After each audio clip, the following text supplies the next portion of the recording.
Want to represent the Geocache Talk network while you're out caching? Head over to artedcrafted.com and grab your official GTN shirts. Authentic apparel by geocachers for geocachers. They're comfortable, great looking, and perfect for events, trails, or your next big find. And the best part? Every purchase off our link helps support the Geocache Talk network and everything we do. Check them out now at artedcrafted.com.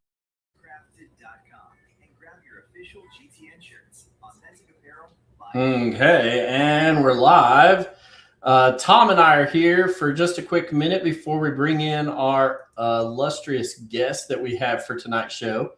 But wanted to go over some quick stuff. I have in the show notes that there are no new souvenirs for April. That is incorrect. That is incorrect. There are Maker Magic events happening this month, and if you are in and around, attend a Maker Magic event and you will get a Maker Magic souvenir. And there are two for May, Blue Switch Day Finder, and that is finding a geocache between May 1st and 3rd. And then there's a Blue Switch Hider, which is a new souvenir that they introduced last year, that is coming around for round 2. So get your hides ready, watch the show, get some ideas, put a puzzle cache out there for the Maker or the Blue Switch Hider souvenir that's coming up right around the corner. And I think that's it. Yeah, Tom? As far as I know, no new treasures, nothing like that. Yeah, no new treasures yet. The Geocache Talk Network is a proud sponsor of the Geo Woodstock event that is coming up in Kansas. So if you've not logged your will attend, we will be there. We will have a booth, and shenanigans will happen because that's just how we are. That is true. So if you haven't logged your will attend for that, we are a sponsor for that great event and would love to have you there in Kansas for the event. All right. I think that's it. That's all of the text messages and whatnot that I had sent to me. So I think we're good. We'll bring in for today, we're bringing in Jason Fox. Jason is the creator, owner, grand cranium behind the CacheSleuth website and the powerful tool that it has become for puzzle solving. I know that Tom and I have talked about this a lot and have pulled that website in and showed it on plenty of shows. Now we've got the creator of it on the show to give us some more in-depth stuff about it and probably teach us how to use it correctly. So that's kind of the way it goes. So here we are. This is Jason. Jason, welcome back to the show, sir. Hey guys, how is everyone? Let's dive in, man. Let's do dive this. In. All right. So let's see. Let's see how we.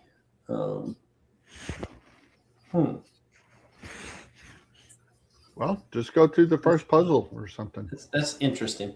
All right, let's. Charles and I both came up with puzzles to test this thing with, and go through them. Yep. And, well, we can.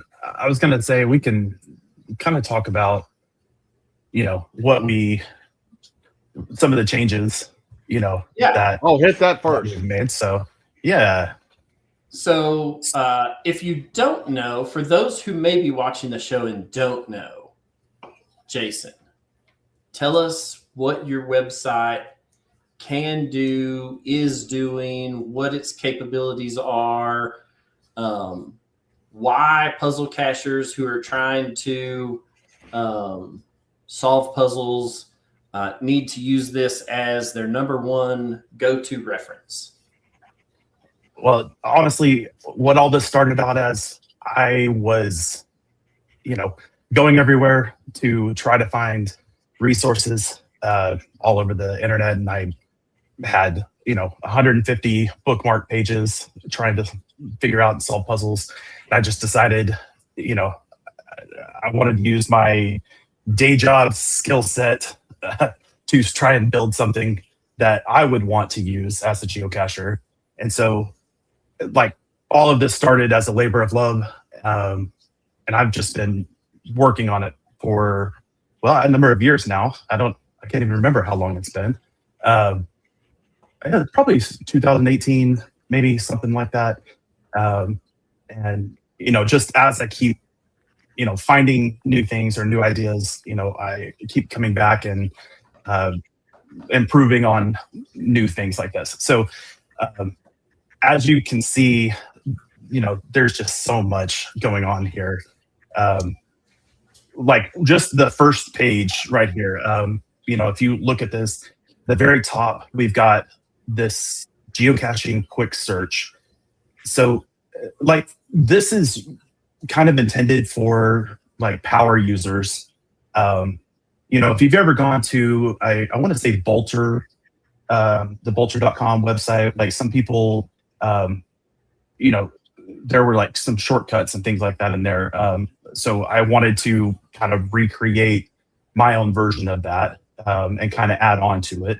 So like here, just right at the top, like you can put in a geocache number, a GC number, and you can hit the little blue icon on the right and it'll take you straight to it. Or, if you put a GC number in right there, the little button below it that says log GC number, you can go straight to the log page on that. And if you don't want to do a found, you can change that to a DNF, or, if it's one of your puzzles, you can change it to an owner maintenance, and it'll switch the log for you on that. But one thing that's really neat is like if you have, let's say, like my kids, they don't have a premium account, but I'll take them with me geocaching. This is one way that I can let them log some of those premium caches with me, just through that back door that geocaching hasn't shut down yet. So hit that. No. Hit that log GC number there, and it should open up a new window for you. And it does. Hang on, let me.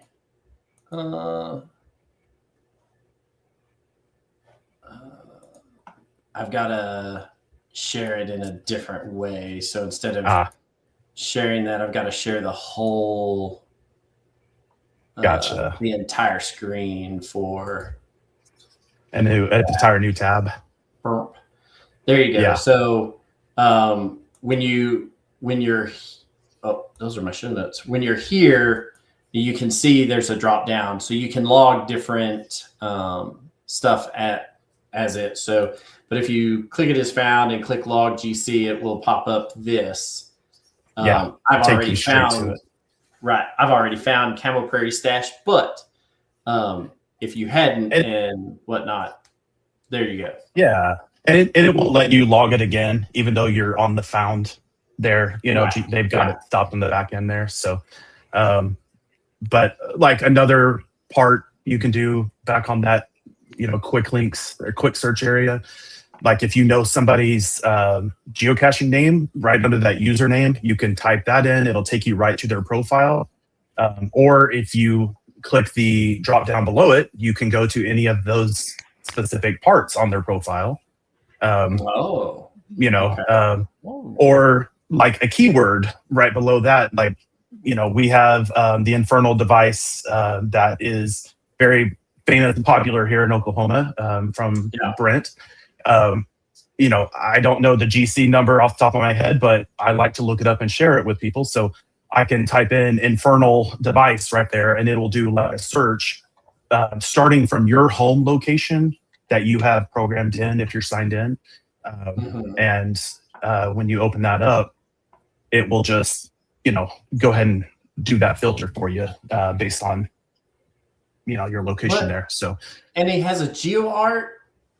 Oh, he does. Yeah. It's enormous. Yeah. So, hey, congratulations, Brent, if he's on here or not. He just crossed 600 favorite points. on that, which is amazing. Yeah. So, yep. Let's see. Just real quick, what do you do for those geo arts? What's he got for puzzles? Hey, one track mind here. One track mind. Okay. Well, you put a squirrel in front of me. Come on. That's true. So one more thing here that I wanted to point out. The first to find search. So those buttons down there, and then the search recently published caches near you, right below that. So if you go up, the little box right above that says type the state or province here. So you can search for a specific location, or like if it's your state, or if you're in a certain country or whatever, you can type it in here and it will narrow that down for you. Or you can hit, don't do it yet, but there's that current state or province. And what that will do is it will use your browser's location, if you've given permission, and it will go look up the state or province that you're in and set that for you automatically. Now, when you hit the first to find search button, it'll open a new tab, and it will start looking in reverse order for any that are in that state that have been unfound. So if you had any, and then after that, it's like the oldest unfound, and on so on and so forth. So like all of those right there, you can see the last found are empty.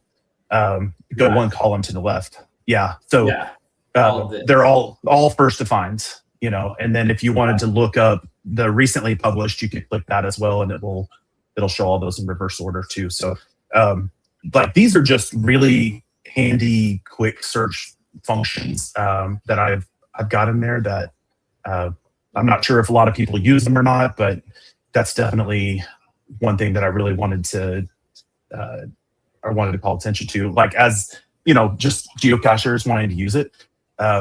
And not that we need to get into them there, but the tools on the right side, where all of those drop downs are, where the multi-decoder, the geocache viewer, map tools, code tables, all of those have individual pages in them that you can narrow down to certain tools and things like that you can just really hammer in on something. Lots and lots of detail and so much that you want to do. So and I'll tell you that I've used some of these, like the intersection of 3 circles, or a circle that goes through 3 points, or the center of a triangle. Believe it or not, I have used those features for some puzzle caches that probably were much harder when they got published years ago. Than they are now. So these are all things that are on your website that are invaluable tools for certain kinds of puzzles. Yeah, absolutely. One last thing on this. If you go down to the coordinates down there at the bottom, scroll down a little bit, highlight on the left where it's just one of those sets of coordinates. Just highlight one of those, and then copy it, and then go up and paste it into that box right up above that. So one thing I wanted to share here, I have this where it automatically will parse out what you've put in here. And you guys have probably, I know we've talked about this before on the show, you guys have, but I wanted to share this. It will automatically decode. You can hit convert there, and then it will show all of these different coordinate notations for you. But one thing that a lot of people, are always looking for is that, like, reverse where I go. You can actually copy that reverse where I go coordinate right there, paste it in right at the top in that same box, and it will decode that for you too. So, instead of going to, I have a page for reverse where it goes, but you can go straight in here, and it will decode that as well. right away. And, and if it recognizes it, I got it right above coordinate notation, reverse where I go. But if somehow the automatic one didn't work, if you go right below where you pasted in the box above, you can click on that. Yeah, click there, and then you can click on any one of those and, type in. So click on one of those there, and it will change what that box looks like for you. And it tells you what to type in instead. So it just really narrows down to a specific one. And once it recognizes it, it'll then convert it to all the rest of those as well. So yeah. And if you wanted, while you're there, once you've got a set of coordinates converted, on the right-hand side of it, there is, you can map out a bunch of the geocaching, like do a Google Street View to see if it's looks like it's something that's real. Is that a, skirt lifter or not? You can narrow down and do a, on the far right, you can even, get real close and tailor your search if you wanted to. And all of that will open up like a geocaching search or a geocaching map.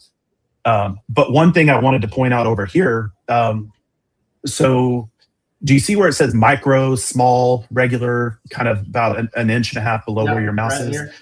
Yep. So on the right-hand side, there's none. You can't currently search for that in the geocaching. Right. And so, they've removed it, but those are still out there. So this is one way that you can actually still search for that if you wanted to. This is a real easy way to do that. So, but I just wanted to, that's kind of the homepage there. So if somebody hasn't used the website, this is kind of a really neat way to kind of get started, as your geocaching extra homepage if you wanted to. And if you want to play games, look on the far left side. I've got a bunch of them right there on the little link, the very far left side. Yes. Here where it says games. Yeah, if you want to waste time at work, that is a great place to be. Man, Kitty Cannon was the best time waster at work. Yes. And then I'd look up and be like, oh, I got to go to lunch. I loved Kitty Cannon. I was so gory though. I'd play it in the background. What are we looking at? You have all those open, Tom? Oh, let's play a game. That's two of them I still play every day. Nice. That's so funny. Yeah. So what another really helpful, I know we've talked about this before, is the code tables. If you want to go up, you can, let's go open up to the code tables. Like this one right here is an amazing one. You can start right there if you want. It doesn't matter. But yeah.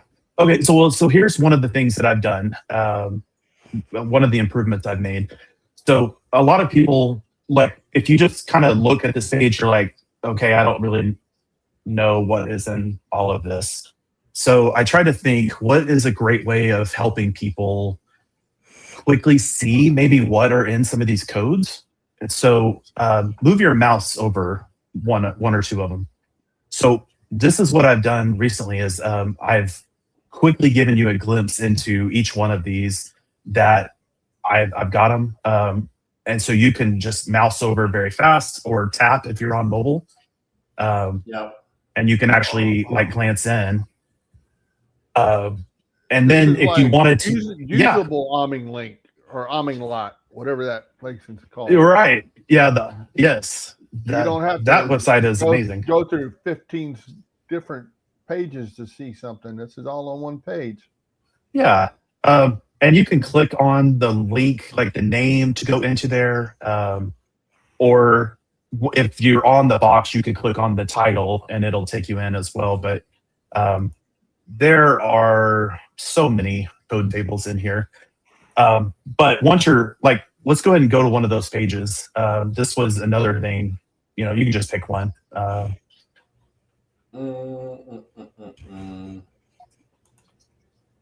So, like, let's type in something here.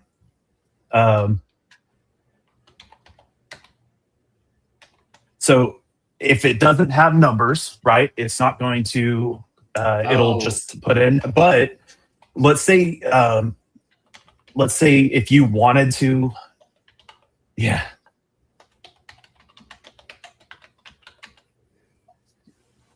Nice. Tom always steals the beans. No, I don't. I eat them. Well, that is a concern, Tom. So one thing that's really cool, see that little download image button right there? That's right. So if you click that, it'll save off what you've done. But like, let's say you want to make that bigger, like those text on the right-hand side, you can increase the image size, put a little bit of margin between them. Like if you want to spread it out, or you can shrink your browser window and kind of get it to a certain thing. And then you can hit that download image and it will save it on there. Download exactly how it's formatted here. Yeah. Yeah. And there's that hide unsupported characters, like little checkbox. So like, let's say you did type in some numbers, you could actually, it'll just hide those from that at the bottom. But like, and if you click that select the code, yeah. There you go. So if you click the select a code, you can actually change this to different ones as well. So on the left side, that little drop down where it says semaphore flags. Yeah. Yeah. So you can either type a different code at the top or select a different one, and it will load those. So I've named this the Omni page, just because I've got everything loaded in here. I don't know if that's a clever name or a weird name, but that's what I went with. But also, if you click that and then go to the very top of that list, you might drag that up there. So do you see where it says show all codes? Yeah. So now that one is the one also, like, let's say you wanted, if you go ahead and click that one there, you've probably shown this before as well. Now what this is doing is it's showing all of the codes that I have with the matching symbols all at once, so everything just pops up on this page. So like this one is a really great, page if you just need to like scan through a bunch of the images. Like let's say you're trying to find, man, what is this code? I just don't recognize it. You can either mouse over all of them on the index page there, or or you just type a few words out and put some numbers in there. This. Scroll to the top. Yeah. So click one of those links that takes you to the top. A little higher up, about an inch. Yeah, right there. So in that drop down list, there says fill from the list. Yeah. So click on the very bottom one, A to Z, capital letters, A to Z, special. Like this is everything that I've got. It will fill in all of it. So if something's on there, it's from that drop down. So that's a really useful one there. I know that as a new puzzle solver or people veteran puzzle solver, this is definitely one that I would definitely highly recommend, glancing at this page if you're wanting to try to, man, I know this looks familiar. I just can't piece what it is. So this is a good spot. Yeah. And this is also, you'll see there's, the mouse over is a huge improvement. Can I plant the seed for a cipher identifier when you upload the photo of the cipher and the page compares to symbols to tell you which cipher it is? That's asking a lot, but. So I tried to look into that. I already tried to look into that. And, I think there's a lot involved with that, as far as like machine learning to try and recognize that or do comparison against like an index of all of these. But it's on my radar. I don't know if it will ever come to fruition, but if it's possible, I definitely would love it to happen because I know that's something that would be so helpful. Yeah. But it may be a pipe dream. Yeah, the two cipher identifiers I use are break and decode. But do they have an image cipher identifier, like a code? Image. Yeah. Right. And that's like a crazy one. Yeah, and Google Gemini and ChatGPT and Google Bard, or whatever the AI search engine you're wanting to use, they're only so good. They haven't seen every web page or every they haven't seen everything that the world has to offer. And some of this stuff, I'm not gonna lie, I run all of my puzzles through Google Gemini and like ChatGPT, because I have a couple of local cachers that'll be like, let me download that image and upload it and see what happens. And so I do that just to make sure if it gives you an answer, it gives you something just redonkulous. Or if you save, like you can save GPS coordinates in the metadata. Groundspeak was stripping all of the metadata off of the backside of stuff. And when I talked to Mountain Bike about it at an event, he was like, "Oh yeah, we're not going to continue to do all of that stuff. Some of it we have to do for the EU privacy stuff, but we kind of went overboard with it, and some of this stuff is coming back, and so it'll be interesting to see, like if you go into some of the caches that if you have the right plugin, if you go into some of these caches that have 1 million pictures of them, you'll start seeing GPS coordinates show back up. Nice. So you can kind of backward, if you don't know the puzzle, or it's a 27 stage multi-cache in Central Park and you just want to walk to the final, there you go. There are ways to make that happen. So that's nice. Yeah. But this you just killed puzzle and multi-talk. Why solve the puzzle? Just do the image. Well, but that's what I'm saying. That's why I run all of mine through all of that, so that I make sure that it doesn't give you a good answer. I make sure that Google Gemini can't solve my puzzle. I see. Yeah.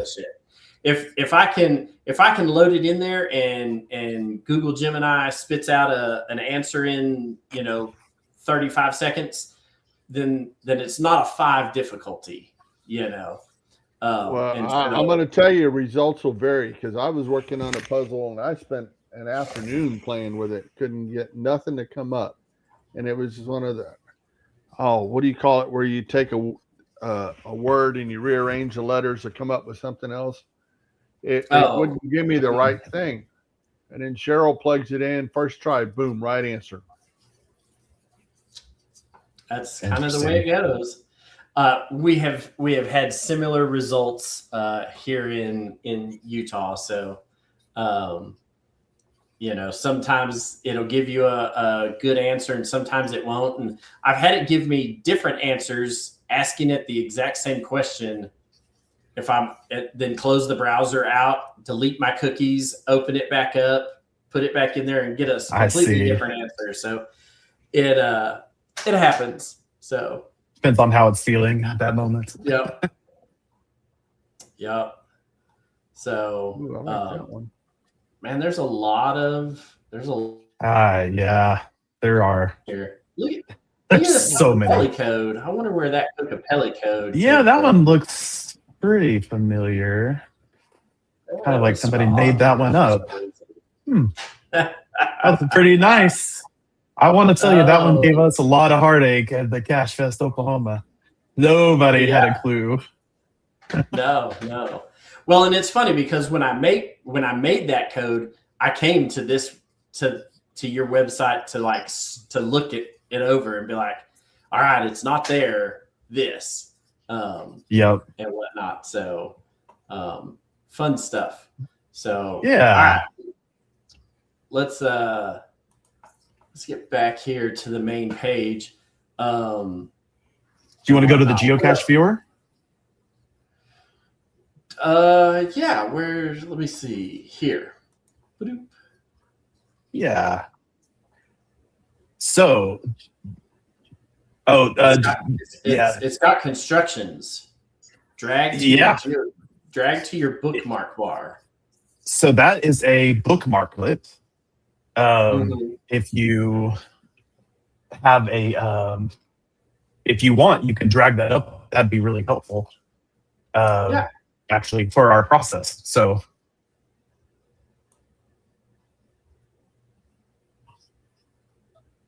do you have the bookmarks turned on? Yeah, hang on. Dun, dun, dun, dun, dun. Where is my...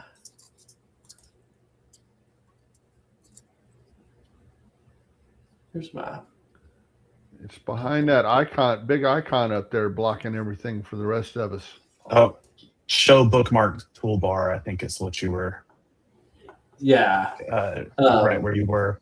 But yeah, so that will be really helpful if you want to go there. Bookmarks and links, I think, if you go down to the middle of that where you're at, and then show bookmarks bar. There we go. And then drag it onto that one. Yeah. All right. So here it is with the geocache viewer. We click there. Yeah. So go ahead and hit clear. So what? Yeah. And that's okay. So let me kind of describe some of this. On the top right, you see there's a frequently asked questions, little FAQ there. Yeah, so let's go ahead and click that.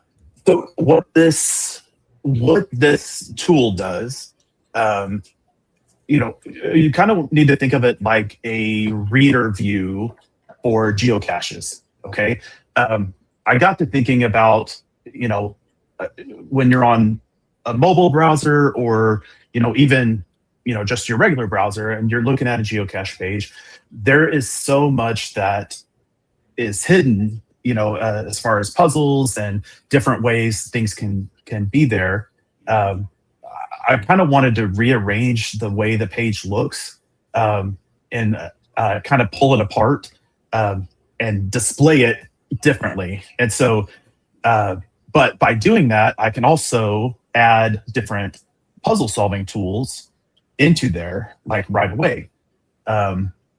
So if you go, so I see you already have a browser tab open, the as way. Yeah, let's go ahead and click that one. So if you click on the geocache viewer bookmark right now, it is going to load it. Basically what that does is it is sending the geocache page to this one here. It's just sending the HTML of that page, okay, in here. And then this parses it into the different pieces. So right away, you can already see kind of some details here. We can see the cache title. It's a premium cache. The GC code, although I'm not really sure what project. Yeah, the owner, like if there's a higher, like you can message the owner right there, and it'll open a new window. If it's like a higher difficulty rating or a higher terrain, I've colored those in red. Like a nice sized one, regular or large, I color those. Favorite points, like when it was put out. Location, like how far away it is from where you are, or your home location. The hint is right there. But the next page, if you go to the description, the next tab right there. So what I've done is, so this is an older geocache. This one still has the short description at the top, which they don't have those anymore. I know, I missed those. But I do too. I used to put little hidden text in there that you wouldn't see on the regular cache page, but when you opened it in the geocaching app, it would actually show. And on there, I would tell people, hey, this doesn't look very good in the geocaching app. Go open it in a web page.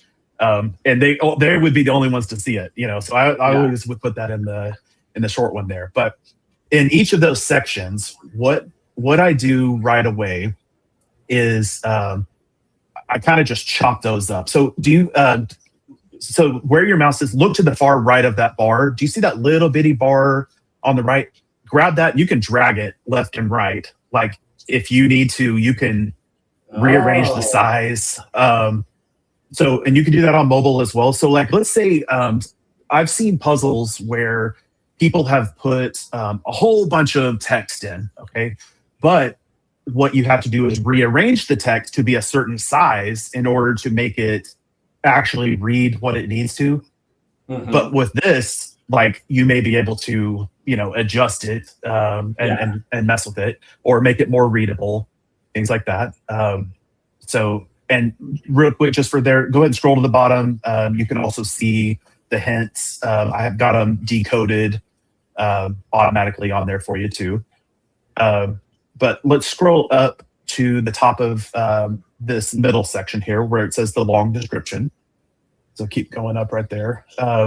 You could reset it if you needed to, but do you see those tabs on the right where it says HTML, source code, links, colors? So if you click the source code on that one, I go ahead and I chop out the source code that's just for the long description right in that section. I color code it, make it easy to see. So if you wanted to look through it and piece through it, you could do that. And if there's any hidden links inside of there, I also surface those in the links tab right there next to it also. So sometimes there's images that are in there. Sometimes, there might be hidden links like in the, if there's a comment, for example, like a hidden comment, people will have those in there. I'll surface hidden comments also right to the top so you can see that. But like if you go to the right where it says colors, I'm also pulling apart different colors on the page. So the very top, I combine all the colors into one long sentence so you can just, see them all. Or if you need to, you can scroll down and look through them. I tell you what the color hex is right there. Some puzzles, it's the hex. Like I've used that in a puzzle before where you have to know what the hex color is and that you go find what the real name is because that's part of the thing. You can toggle it on and off if you want or copy it from there. But let's go ahead and scroll back up. Let's go back through some more of the tabs up top there. Attributes. So each of those attributes have numbers, so sometimes puzzles will have, we'll use the numbers, for the attributes in there. So I've got the numbers included. The next one is logs. Now, this is one thing that I've built differently. So whatever logs you got displayed at the time you hit the geocache viewer button, it brings them on here and I parse through them, okay? Now, you can sort through these logs. You can look through the newest ones. You can look through different log types. If you want to find only the found it logs, you want to, show me only the did not finds, or let's say you want to search. Maybe somebody may have dropped a hint or something in one of these logs, and you want to quickly kind of parse through that. As you're typing, it will just show and hide everything else. And if there's images in someone's logs, those will be in here too. And then you can, of course, click on view the full log and it'll take you right there. So this is kind of a neat one there if you were looking through.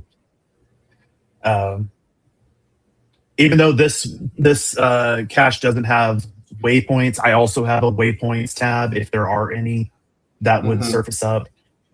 If you have notes, like you already have notes on the geocache page, they will be here for you.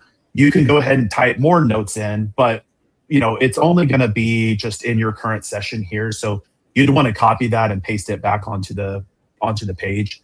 Because it's really not going to save. The links, so any links that are on the page right now, like if they're, the different map tools, like find the other ones that are nearby, your friends' logs, your logs, galleries. I mean, all of those things, I've got them, parsed out and stuck here. And then the really fun, or not really fun, but like another one here is the source code. So I have source code in two different spots. I have the chopped up pieces under the description, but the full source code I have over here. Now here you can search on the right-hand side.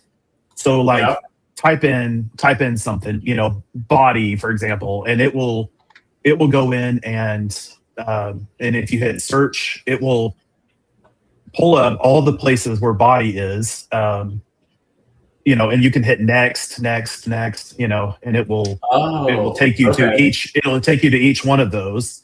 Or if you're like long, control F or F3. Hitting F3 again and again. And then if you wanted, you could do like a little cache page preview, of what it looked like, right up where that says full source code at the top.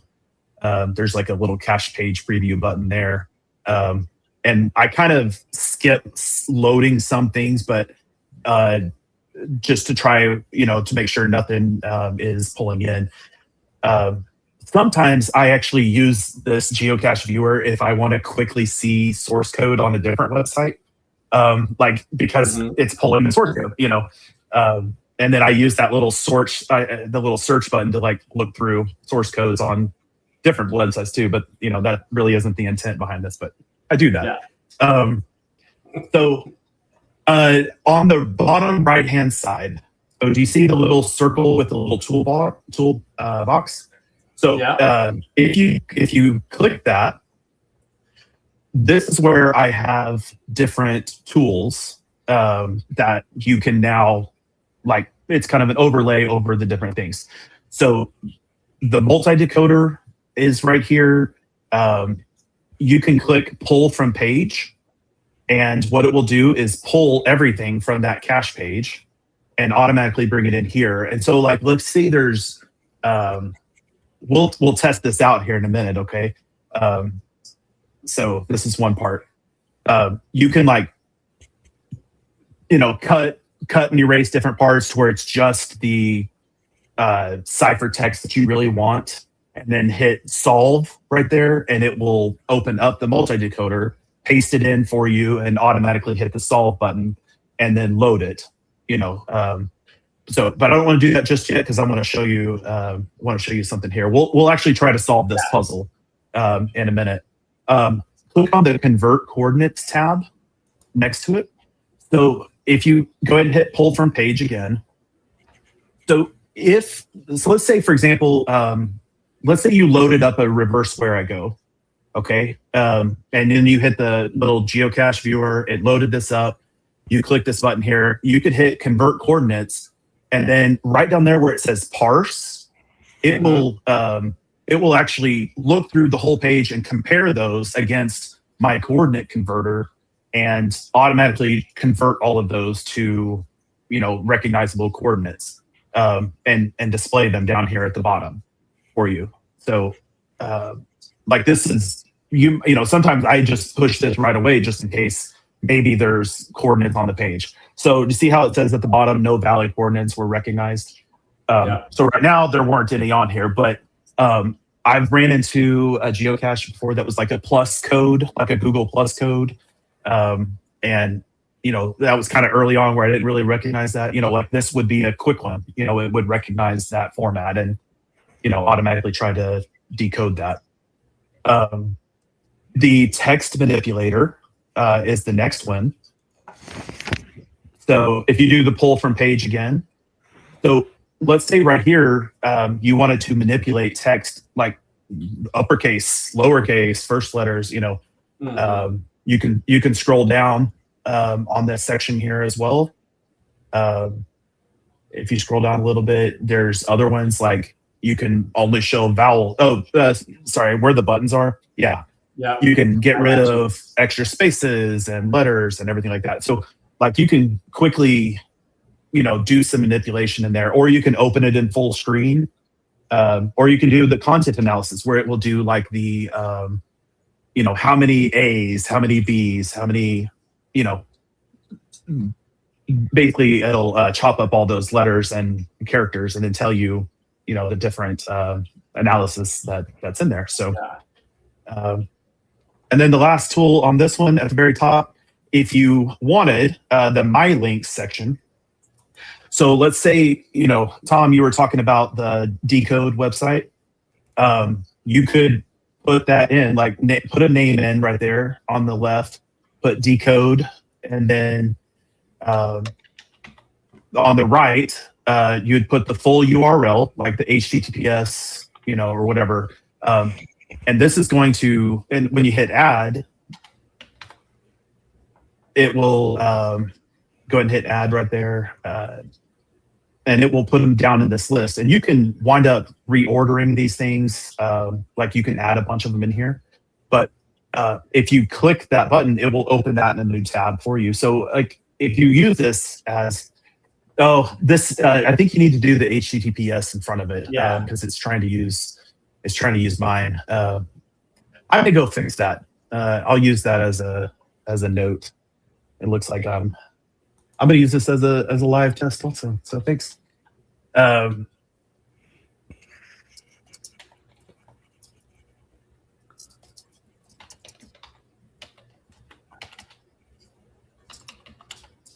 And yeah, that should open that up for you.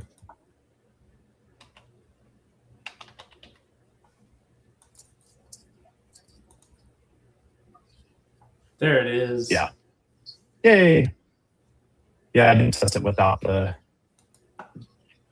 front part of it, so I'll fix that. But yeah, so let's try and solve this puzzle real quick. Okay. Oh, well, so just in case anyone's interested, on the top right, before we do that, hit X. See where it says install on the top right? Mm-hmm. Go ahead and click that real fast. So what this shows, I've added browser extensions in the Chrome store and in Firefox. And of course, we've got a bookmarklet. You can add it to Android. You can add it to iPhone, or to the iOS system as well. Yeah. But everything is designed, for privacy. Like, so nothing leaves your browser. And the main reason for that is like, you're logged in and you're sending your geocache page. So it has like your login. It's not your login, but it's like your page with already, your geocache name and whatnot on there.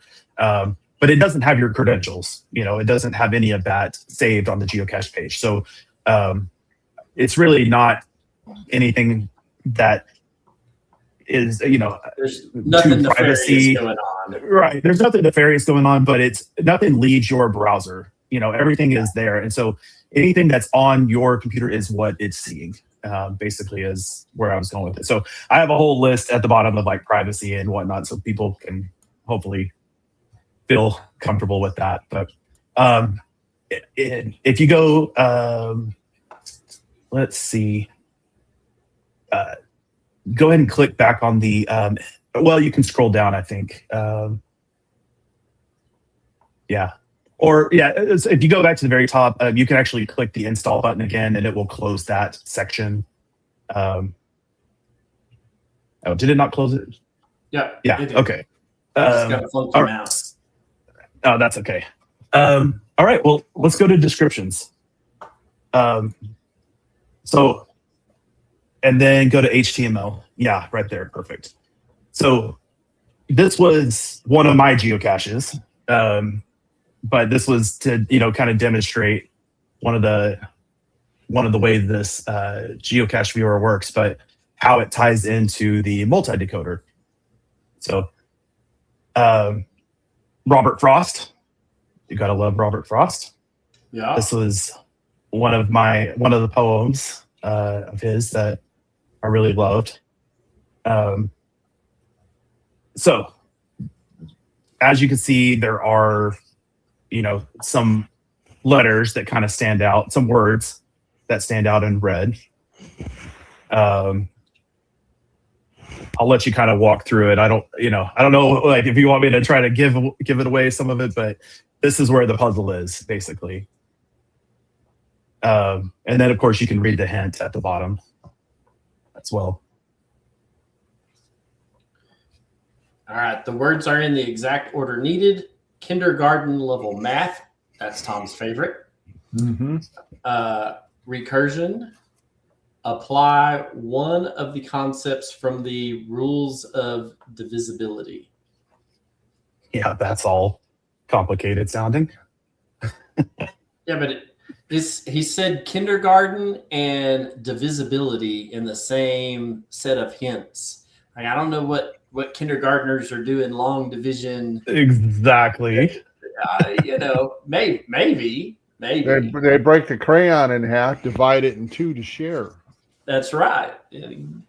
Give half of it, and if the kid's eating his half of it, you just know that they're going to grow up to be a Marine.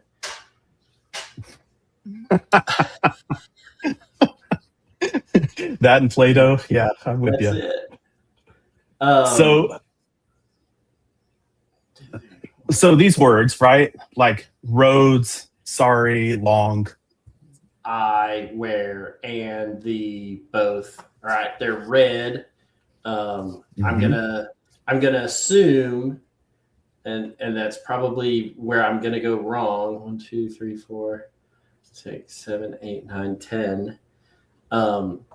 That by kindergarten level math, I just need to count how many letters are in each word at some level. And the 10 is a 0. In some level. Yes, Yeah. kindergarten level math. Yes, adding is involved. Okay. In some level. Yes. So let's go to scroll up, go back to that colors, to the colors tab. So this automatically at the very top where it says colored text, right there, it automatically pulled all of the letters that had colors on them. So now you don't have to try and sort through and look. So do you see how there's a comma in there?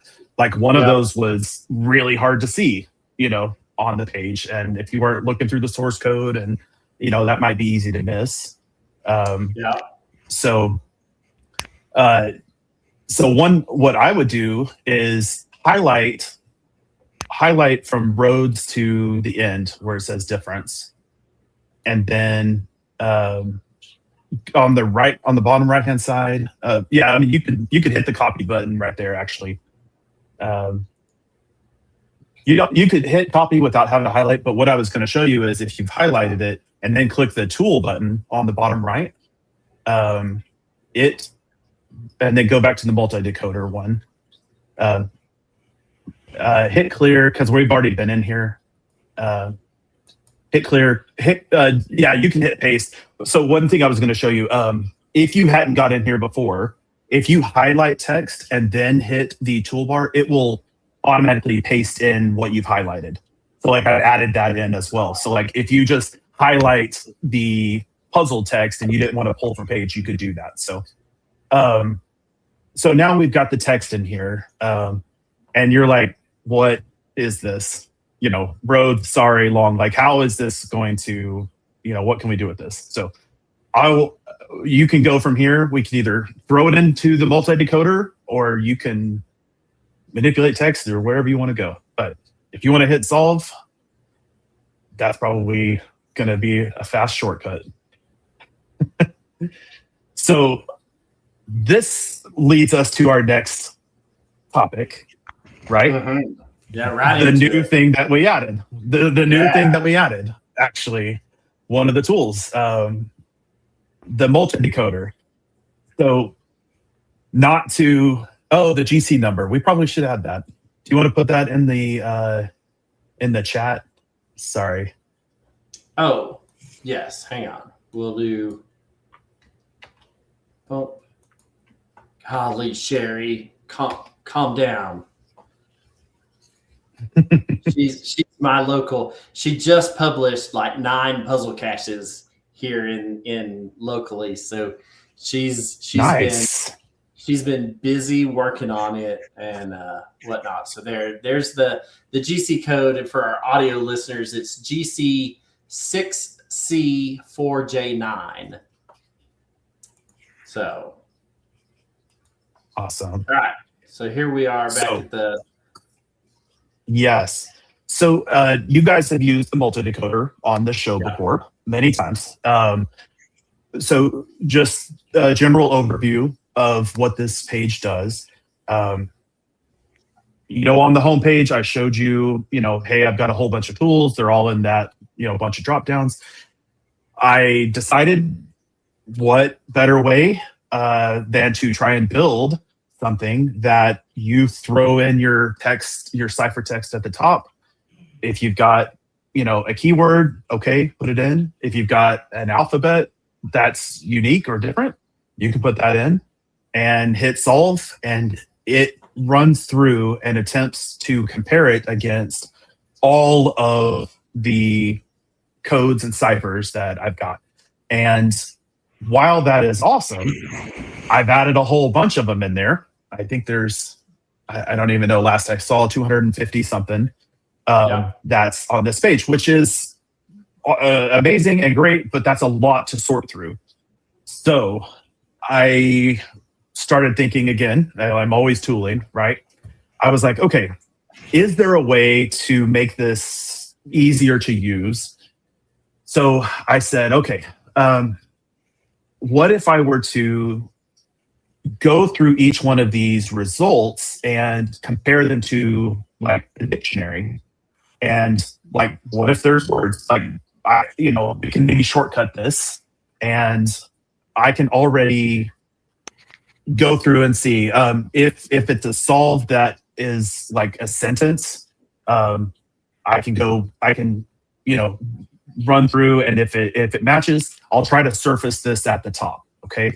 And then, well, what if it's, short or, long, or I need to add more words, or I need a minimum number of letters and a thing like. So I started adding all of these things in, and surface this up here to possible words found. Okay. But then I also started thinking, okay, well, sometimes puzzles have coordinates, like numbers, as the solve instead. And so what I did was I used my coordinate solving, my coordinate techniques, and started going through each one of those, and came up with a bunch of ways to parse through that and display, options as you're going through here, potential coordinates. Now, the coordinates could be, they just have to fit within the ranges. So like, on the latitude, negative 90 to positive 90, longitude minus 180 to positive 180. If things were outside of that range, go ahead and eliminate those, things like that.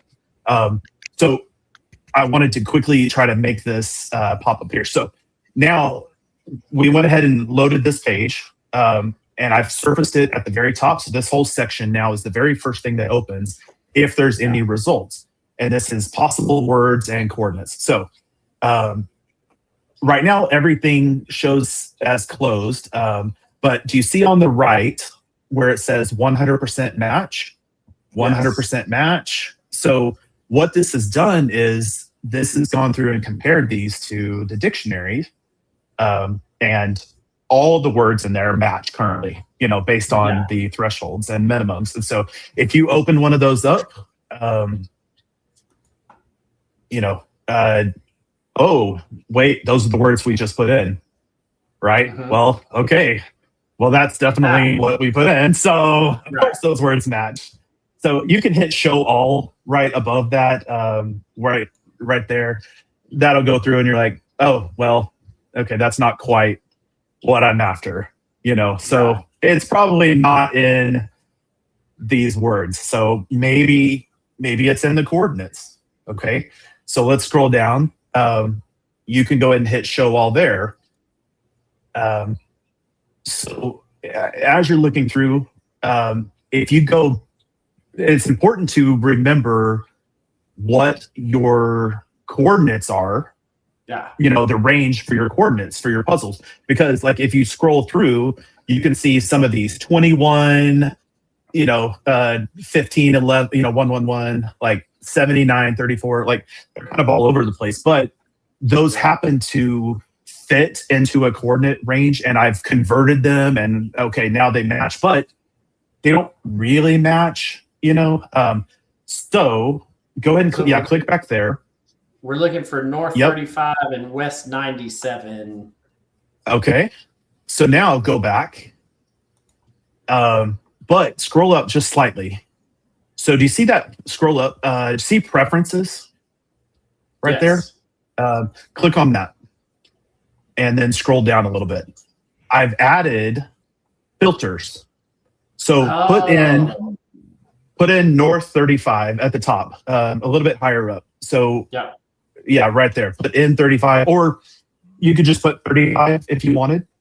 And what that's going to do is parse out everything, that is not in that general range. And so you see, I've got a latitude range. So what that's going to do is look up to 2 higher and up to 2 lower.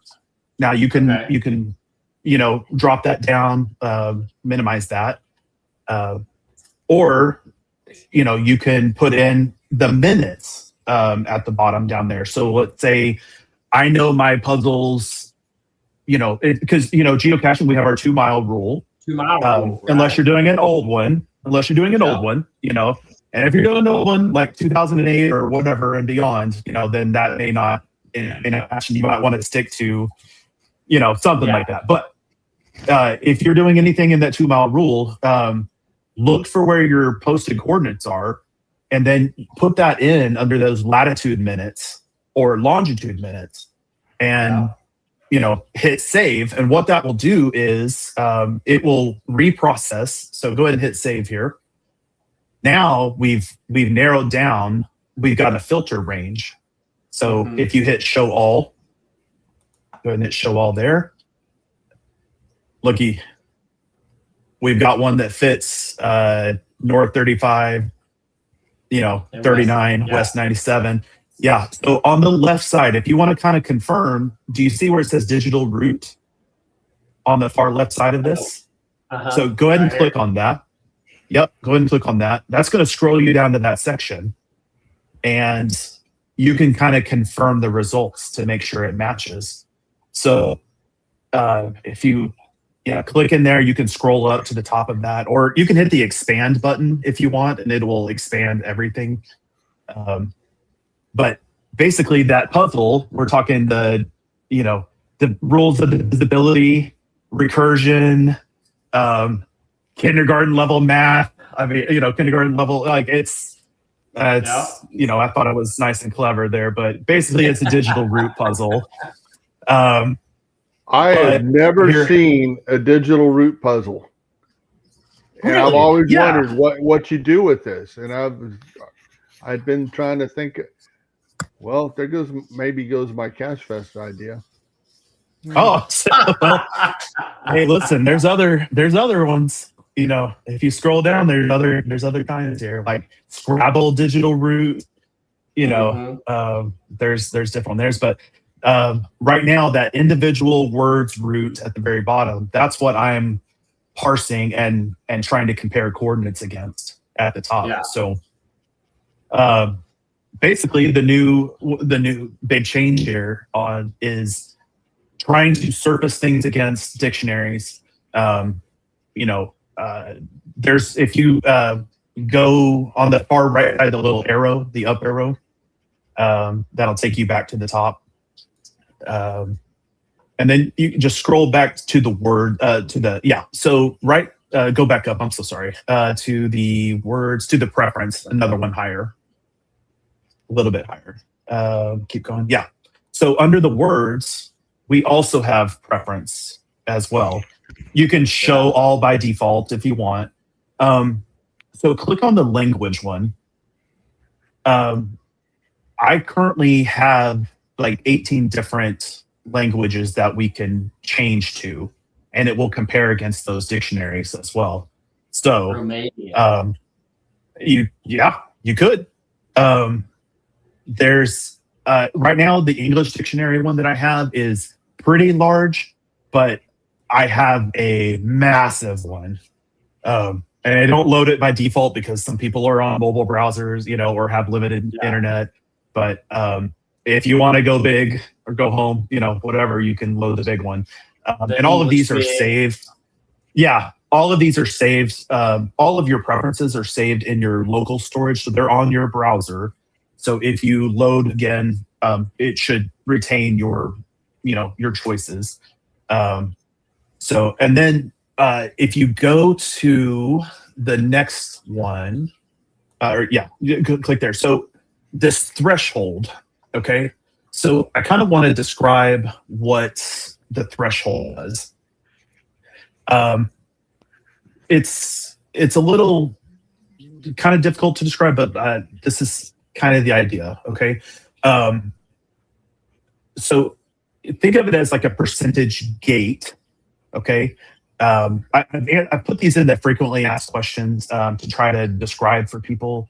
I have one on this page that's there, but basically, when I'm looking through words, I do two different kinds of methods, okay, that I'm trying to compare against the dictionary. The first one, I split it by white space, okay? So, Tom is a blank, right? I split those by white space, and then I compare each one of those against the dictionary.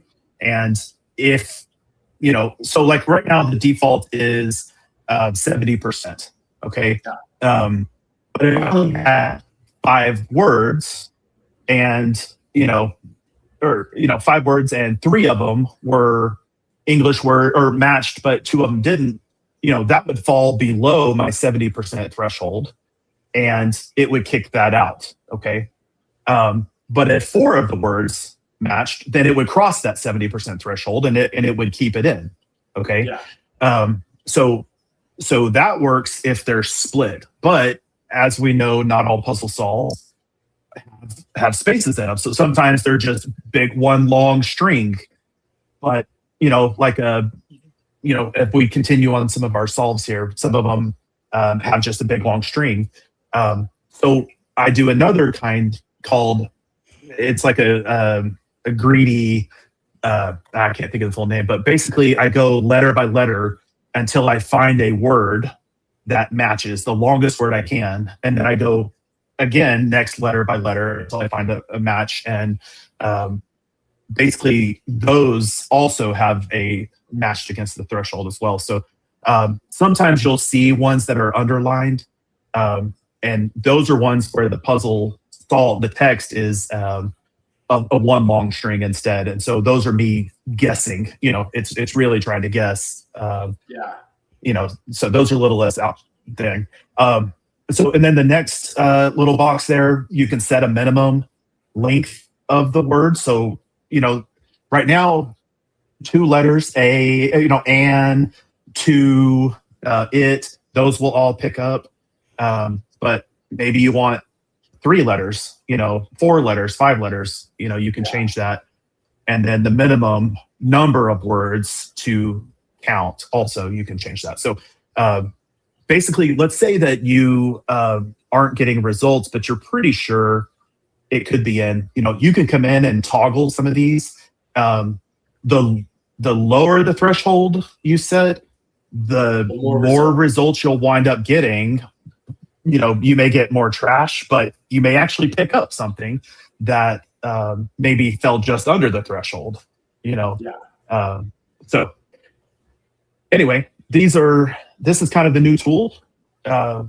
Really, this is all the new tools that I've added recently, and kind of how they can all flow in conjunction with each other. I use the geocache viewer all the time, and I lead it into, when I'm on my phone and I'm on the go, I'll get the email from Project GC. I'll click it. It'll open in a browser. I'll, from my iPhone, that's what I use. I'll click the bookmarklet. It'll open it into my geocache viewer. I'll start looking through. I'm like, oh, okay, I think this might be the puzzle. Click on the little tool, open in my multi-decoder, start running through. It's just kind of worked how my my new puzzle solving flow when I'm out and about. If I'm not at my computer. So, yeah. Anyway, I know we've been on here a long time, and I'm really sorry. We haven't really solved many puzzles.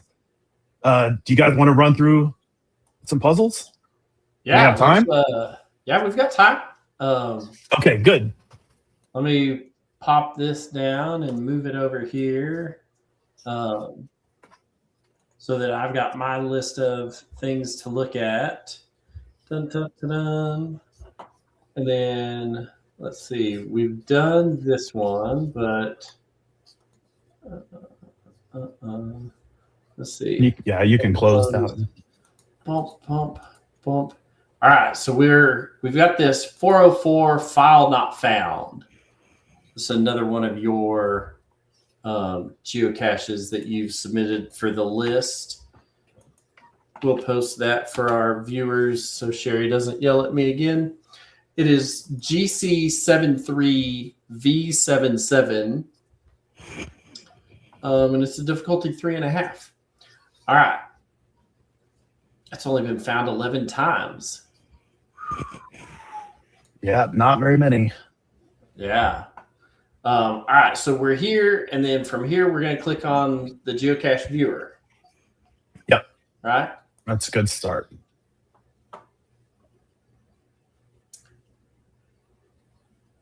And it's 900 miles east of me. Just a short trip down the road. Man, that's right around the corner. If you're on the space shuttle, for sure. Oh, man. Those guys, when they were like, yeah, we're 4,000 miles from the moon. And I was like, and then they said, yeah, we're 250-something thousand miles from our, I was like, whoa, Yeah, they're booking it. Yeah, they were moving. So, yeah.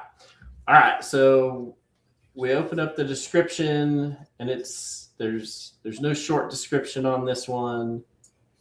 Yep.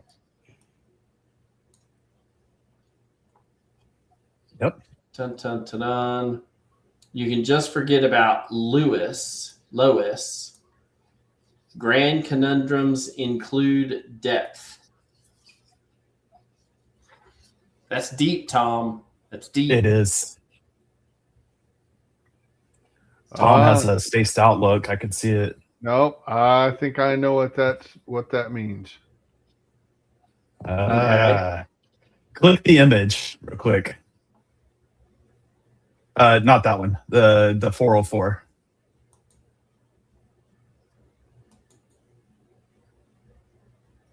Okay, well, yeah. What's going on there? Yeah, but that's not a valid GC code.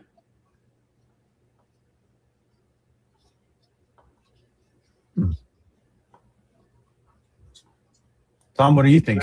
Wait. On the AFQ.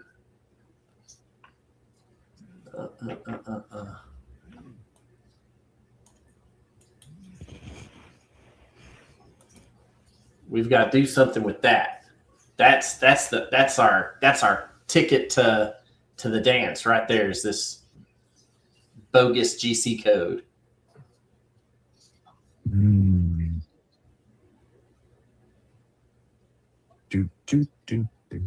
I can't read what it says. What's it say? GC what? Oh, GC1 AFQ 64 BEYB. That is a rather long GC code. That is a long GC code.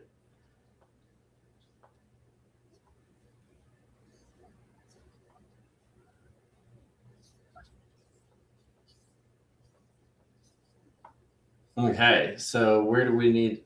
if we click on geocaching home, it just takes us back to geocaching.com. So we've got to do something with thus. Yo.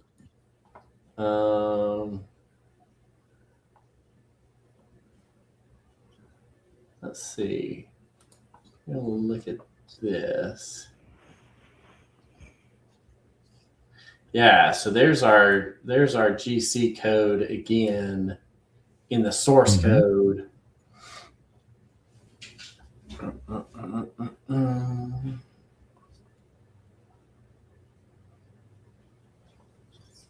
So I was going to say, yeah. All right, let's see what someone said.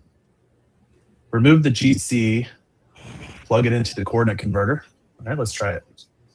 So here's what the GC code that you get from that is. So for those that want to try and follow along.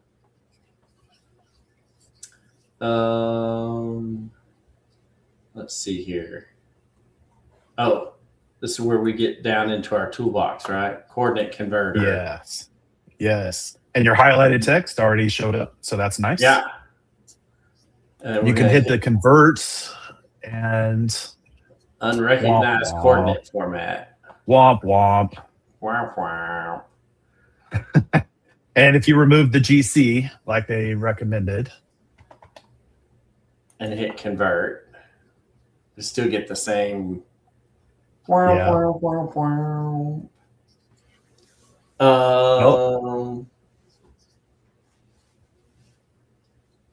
want a direction?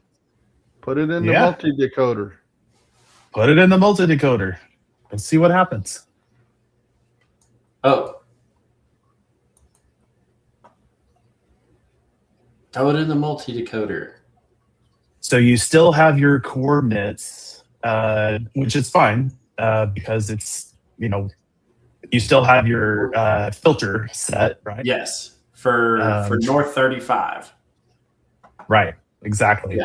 So as you see, there's no words that surfaced. So right now, none of the sections met the threshold. So right now, none of that popped up. Now, that doesn't necessarily mean that, it did it right 100% of the time, or, maybe a threshold didn't meet or something. But yeah, let's look at what results you got. Well, looky. Geocaching number /ID. That seems to fit for North 35 and West 97. Brown, blue, yellow for our resistor code, Tom. Yep. So the puzzle, the hint, you can just forget about Lewis. The GC, their custom base 31 that they use doesn't have the LOUIS in it. And then, Tom, what were you thinking about the grand conundrums include depth? GCID. There you go, buddy. Good. Yeah. Easy peasy, right? GCID, grand conundrums. Yeah. All right. There we go. I'm telling you, this thing's got there are a lot of possibilities with some of this. All right. So we're going to open the next one and try to get some of these. We'll close this. We'll close this. And we'll close this. So this is the next one we're going to look at. It is called Prime Bacon. I don't know where you buy Prime Bacon at, but it's the good stuff. That's the good stuff. And so bacon. This is GC9 GC38 for our audio listeners. When you open up this Prime Bacon, you you just get a string of numbers and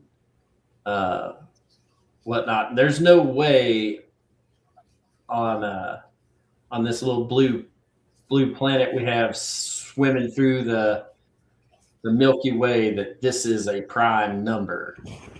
Maybe portions of it, but the number as a whole, there's no way, because it ends in a 5. So we at least can divide it by 5. So it's not prime. But that's a lot of, I like it. It says, bacon. There's so much bacon out here. There's fresh bacon and thick cut bacon and bacon and eggs and even zombie bacon. So here's some prime bacon for your bacon pleasure. And each one of these words with bacon comes up to a link to another, like the first word takes you to the Wikipedia for bacon. So much bacon takes you to a geocaching search. Fresh bacon takes you to another GC, another geocache page.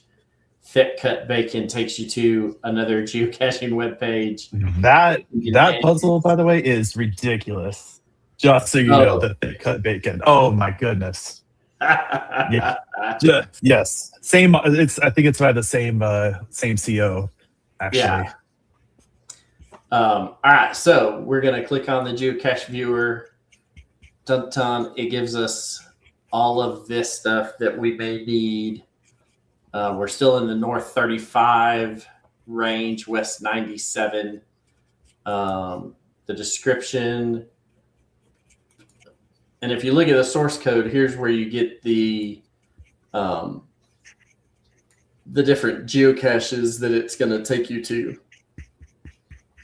So geocaching.com/geocache/this. And then it takes you to a Wikipedia page for Francis Bacon, and then a Wikipedia page at the top for bacon, and whatnot. So, yeah. And you have on the top right there, you have links where it pulls all those out, and you can click on any of those as well from there, and it'll just open those. But and then you've got all of these lines of text. Yes. Okay. Well, I don't see anything here. We're going to highlight that. Attributes. There are no attributes. A bunch of found it logs with a picture. Oh, Chuck Walla published it in 2021.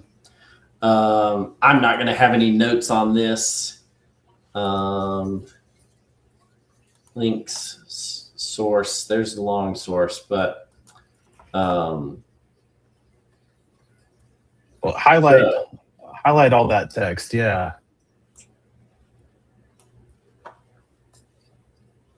And then go click on that toolbar. There you go.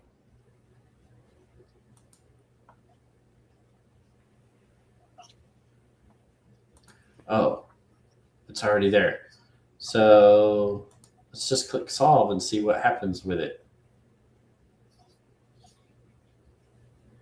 So here's where you get an 85% match for bacon and a 91% match for bacon. So we show these words, but there you go. So this bacon, the alternative match, you at least have the bacon cache can be found at north 41.08 minutes and west 90 Yeah. 30 point. So it's not exact.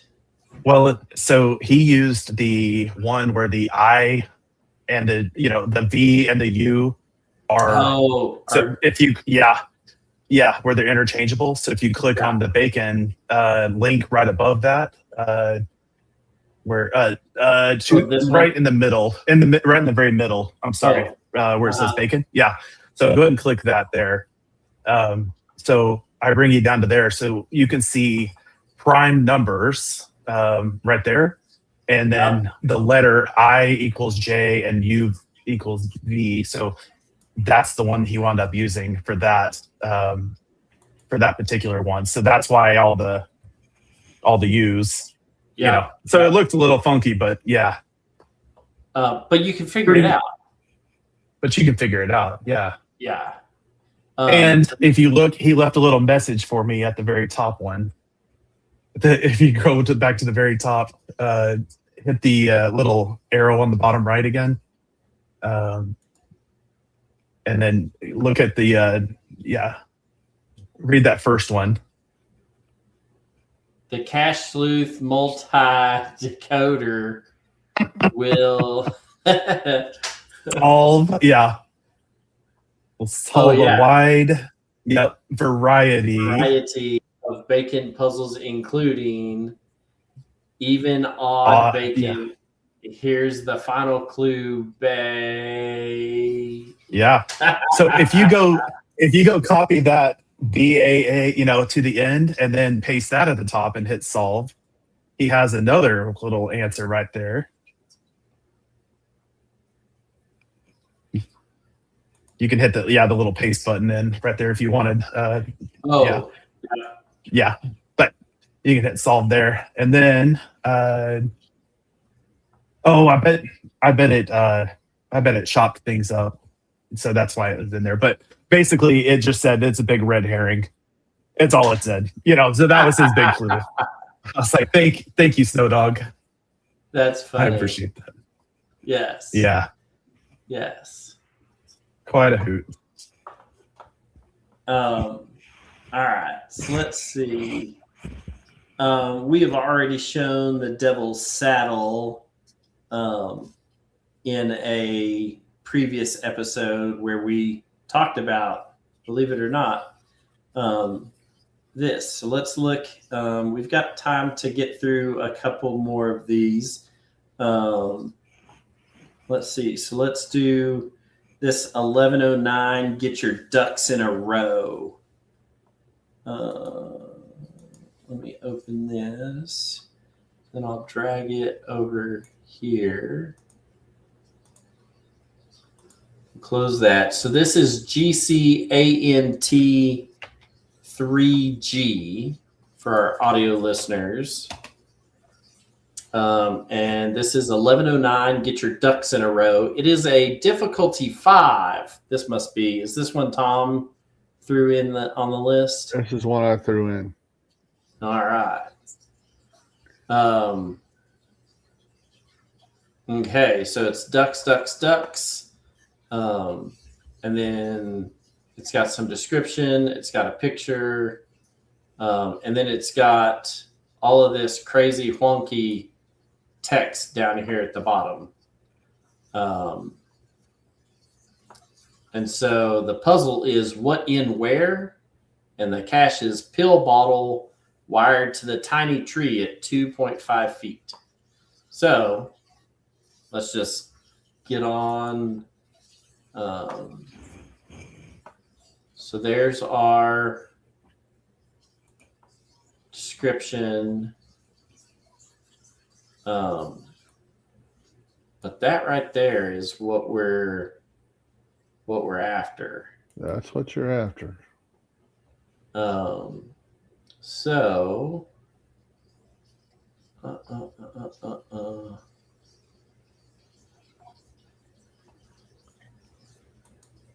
let's see.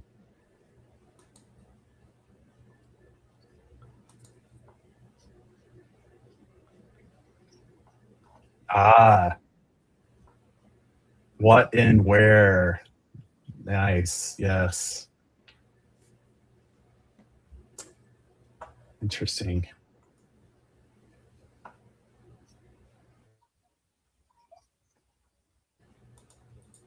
Tom, do you have this one solved? Yeah. Okay, nice.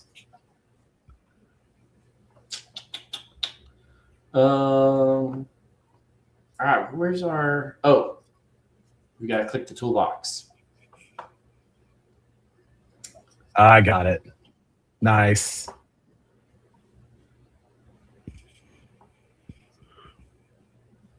It gives us a 72% match for bacon, but that doesn't give us anything.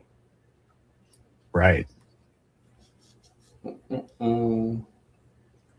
So we have a bunch of options here.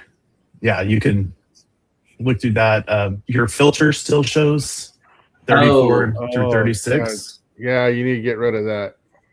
So you can hit the X right there next to it. If you scroll back by the filter, you can hit the little X on the far right, and it'll clear it immediately. Okay. Or yeah, I was going to say, if you need the coordinates, I think those were north 30 if you wanted to narrow it down. The preference on the right there, a little higher. Yep. Yeah, that works.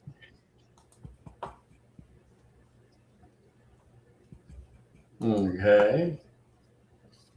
So this is a 5 difficulty.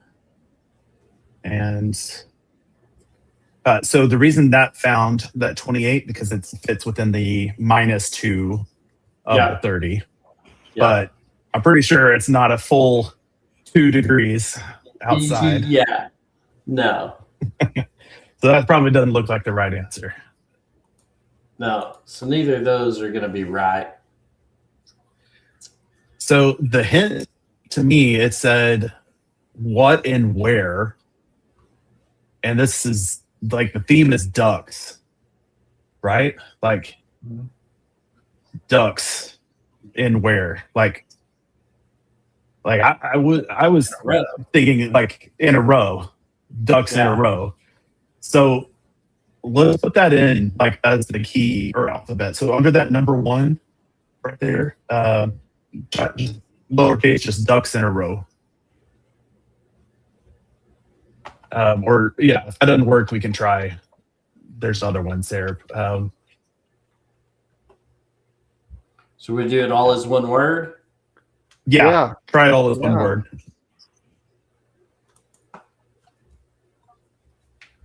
Oh, it gave us 100% match for a Visionaire cipher.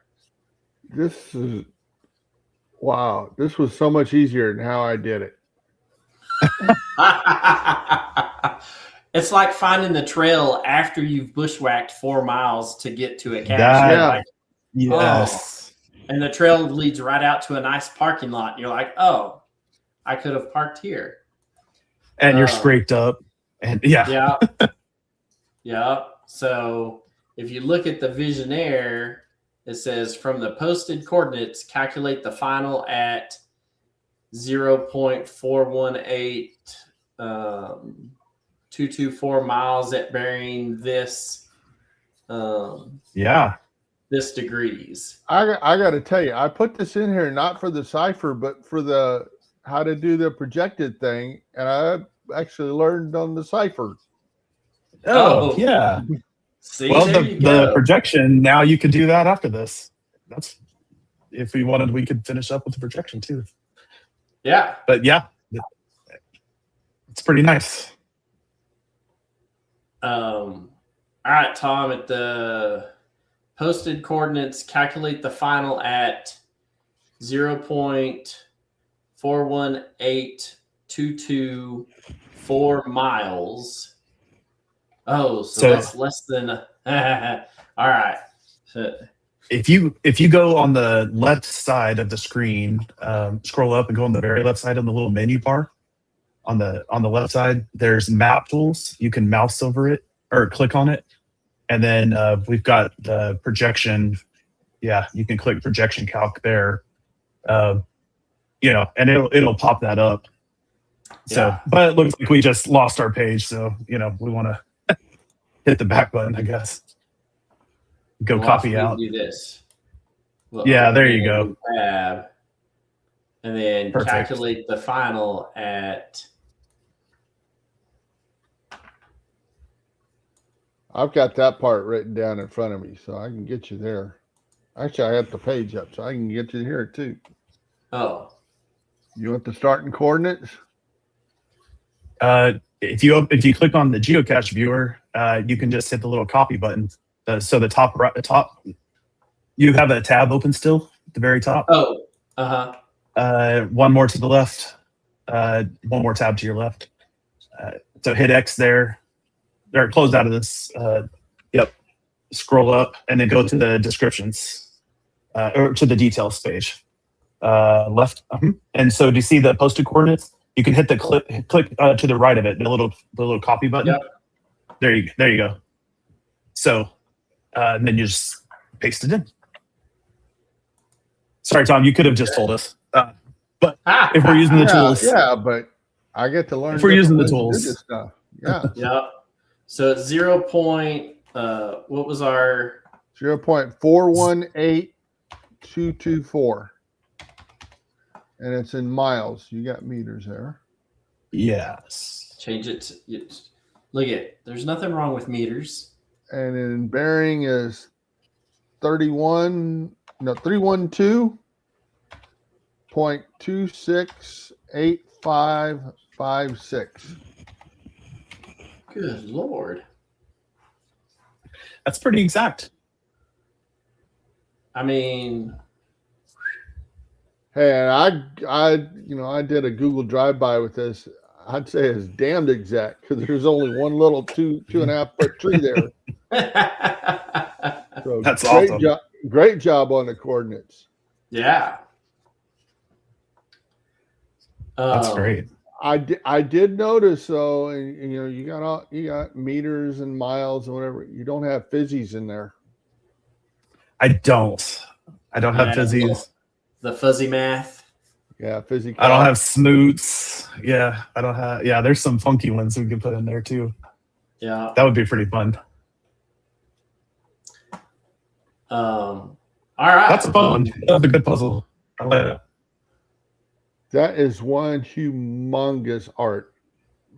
As you can tell when it says 1109. Yeah. Oh, wow. Yeah, I didn't know that was part of an art. That is huge. Goodness. Yeah. Well, that's all right, Texas. Let's look Lots at of room one down more there. of these. Tom, do you got a preference on which one you want to look at? We'll look at one last one.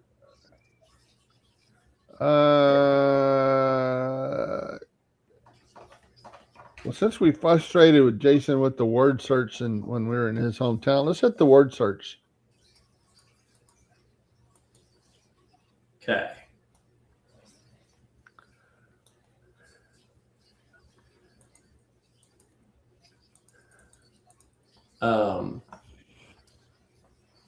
I like the word search. The ones that Sherry just had published here locally were kind of like a crossword puzzle, but there were no clues, just GC codes, and you had to just trial and error, get it all filled in. But for this one, this is called word search, and it's GCA3ZT3.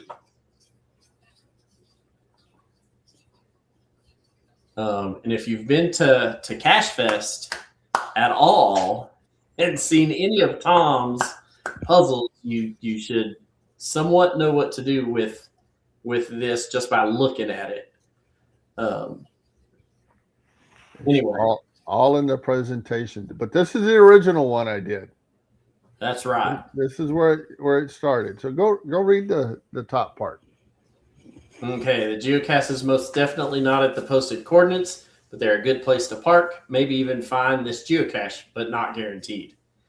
Here's a word search for you to do. I'll give you some time to do it while you figure out how to solve the puzzle.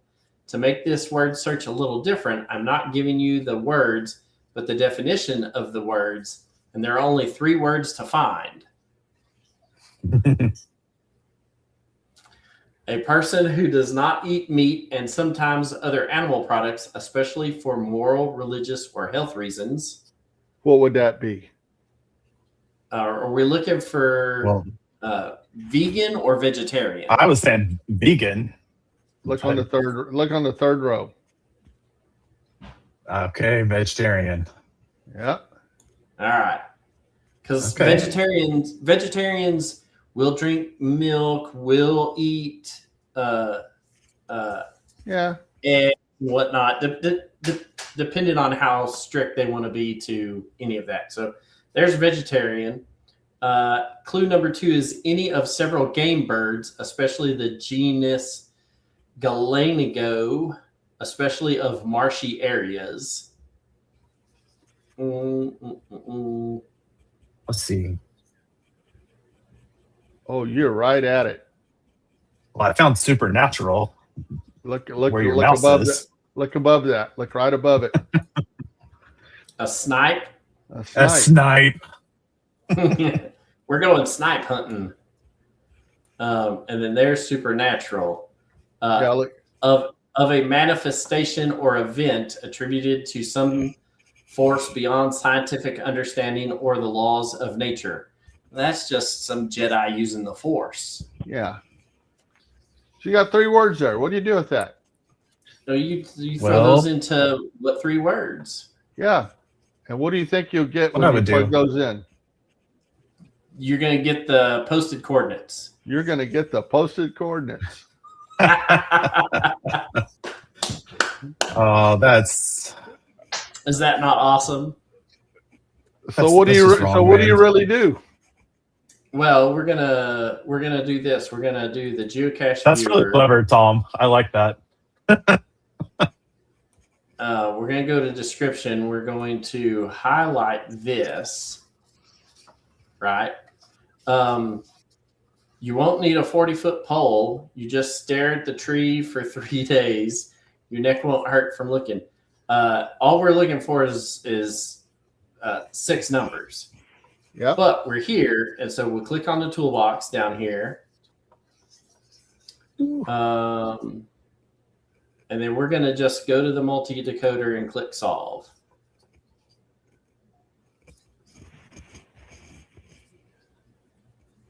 Did I? Oh, I need to erase that because that was I still had the whatever.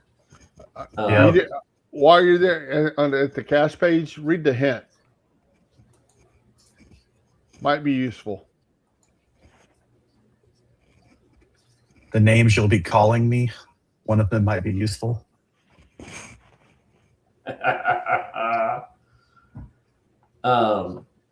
Oh, so do we need a keyword for our alphabet up here? Nope. But I did not know that keyword thing there. I've seen that, but I didn't know what it was for. Now I know. Yeah. Yeah. Oh, yeah.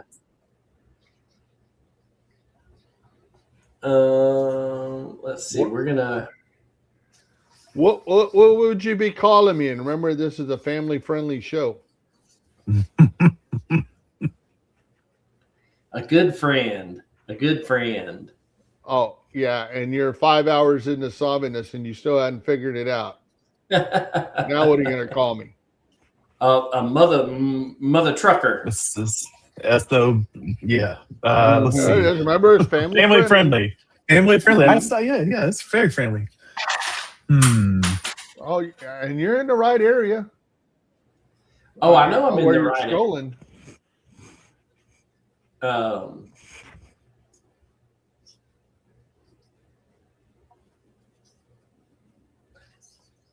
Let's see. If it's one of these, You might want to show them all. so go right there where it says show all rotations. So scroll down right in the middle, a little bit lower. Oh, yeah. Show all rotations. You can everything will pop up in there, or you can cycle through them. If you go up a little higher, you can just hit the arrows. Yeah. And so yeah, that's also easy. You might just go to the most common one.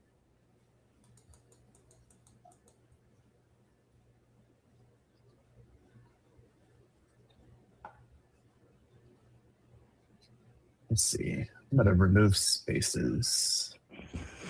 This is where I And then ran go into back some down stuff. here. So this actually looks good here, but I was playing with it last night and it got all wonky on me. Wait, how do you remove spaces? Oh, so if you go, well, you can hit. I mean, you can click options right there if you want, Oh, okay. and then you can hit remove spaces on the left a little bit. So, like, you can manipulate them. You can do things like on each one of these, or at the very top, you can do that same thing, and then everything is Right, you but know, you need this in the done that same way. But format it was before, though. And this is Yeah, a where I little bit. got kind of weird because I was trying to do it in groups of 20 because there's 20 letters across, and it didn't quite work for me. Okay, so if we go back to the very top, you can put group. So go to the top, click options, and then the very bottom one says group chars of 20. Is this what you're thinking, Tom? Yeah. Okay. Okay. And But then, they still need to be. they need to be vertical. Yeah. Okay. Okay. So let's go. So now just go up here and just hit enter on each one. Like put a space in between them, or right at the end of those. So you're just manipulating it a little bit. Okay, I could have done that. Okay. Yeah. There you go. And then now when we hit solve, it'll take us back down in there. So I still have all the same answers that I've got, but down under the cipher, and I'm going to hit expand. Go ahead and hit expand right there so you can see right in the middle, just so you can see. But yeah. Okay, I do see 6. I see a 7. Interesting. There should be a 2 in there also. But you also got to go up down. I see it on the. Oh, we have another word search. What, Tom? Oh, look at you. Interesting. Yep. You're not my friend anymore. There's 6. There's 2. And I used to love doing these. Yeah, 7. I'm trying to quick scroll.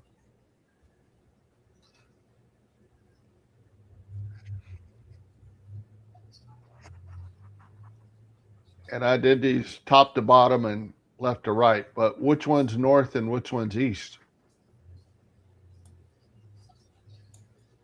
We're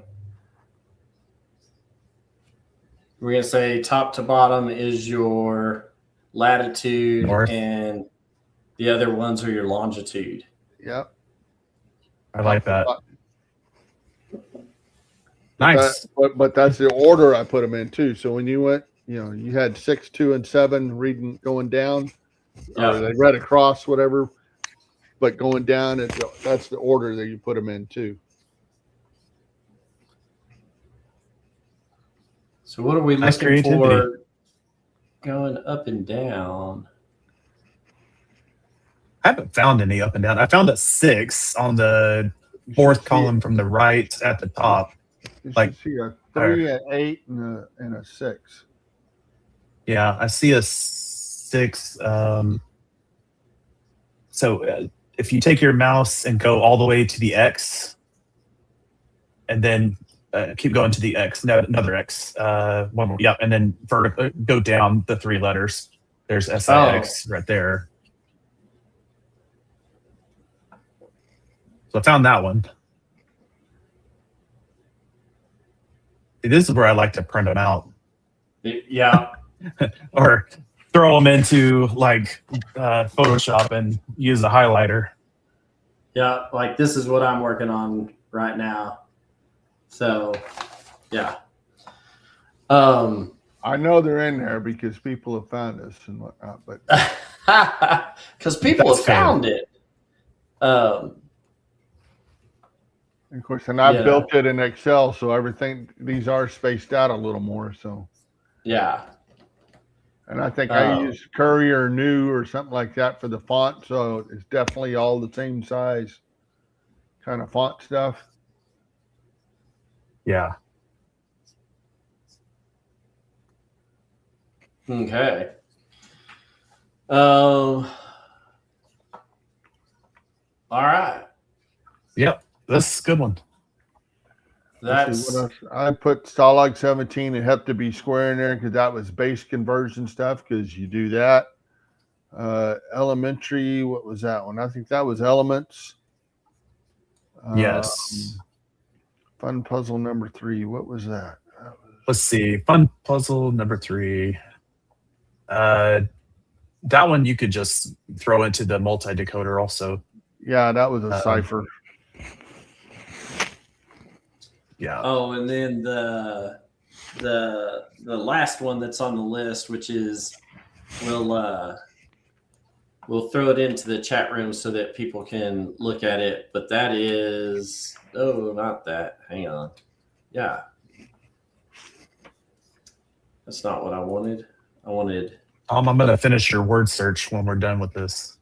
that.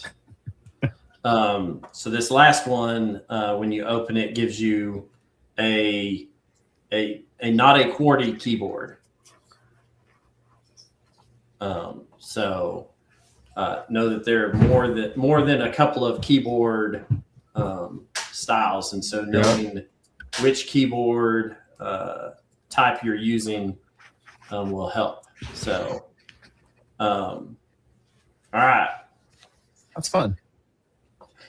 man. That's a lot to digest. I'm gonna have to That was go a back lot. and watch this again. Sorry, guys. This is so much. No, don't be sorry. But Hey, put in the GC code for that word search. Sherry was asking for that. Okay. 8 is below the M, 3 letters left of your cursor. Oh, I'm gonna go find that too. There you go. Doesn't this make? I mean, the one that you didn't get when CacheFest was in Oklahoma, that was easy compared to this one. Now I'm making you feel worse, aren't I? I'm sorry.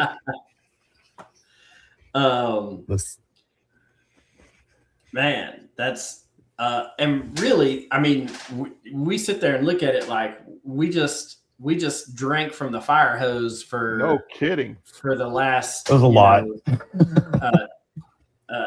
Hour and a half, 2 hours, almost yeah, coming up. Goodness. And really, we've probably just scratched the surface for some of this stuff. We got some. But I'll tell you what. Just like Tom, I had no idea what the little purple toolbox down there in the corner was, and so you're like, click on that, and I was like, oh, that's what that is.